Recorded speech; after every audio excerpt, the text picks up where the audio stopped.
Picture this. You're at the top of your game, respected, powerful, second only to the king. But you have a secret, a non-negotiable part of your life that could bring it all crashing down. This was Daniel's reality in ancient Babylon. He was a man of incredible integrity and wisdom, so much so that King Darius planned to put him in charge of the entire kingdom. But this made the other officials intensely jealous. They couldn't find any fault in Daniel's work, so they decided to use his faith against him. They cooked up a devious plan. They convinced King Darius to sign an unbreakable law for the next 30 days. Anyone who prayed to any god or human other than the king would be thrown into a den of hungry lions.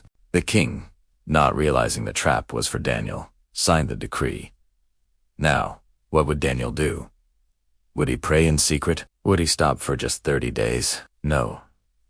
Daniel went home, opened his windows toward Jerusalem, and prayed 3 times a day, just as he had always done. He chose faith over fear. Of course, his enemies were watching. They immediately reported him to the king.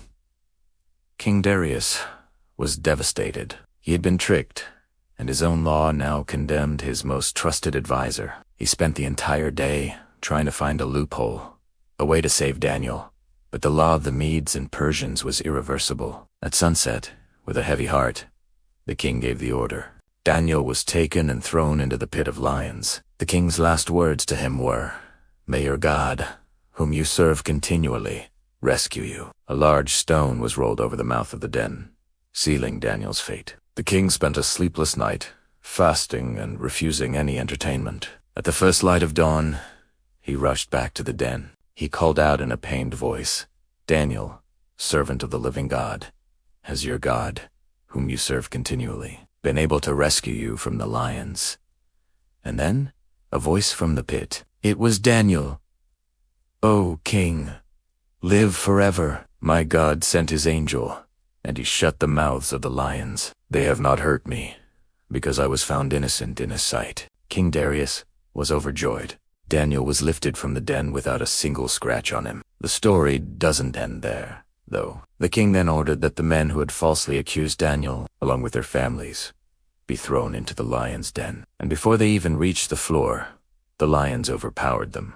This incredible story of faith under pressure shows the power of unwavering belief. It's a reminder that even when we're in our own lion's den, faith can bring light into the darkest of nights.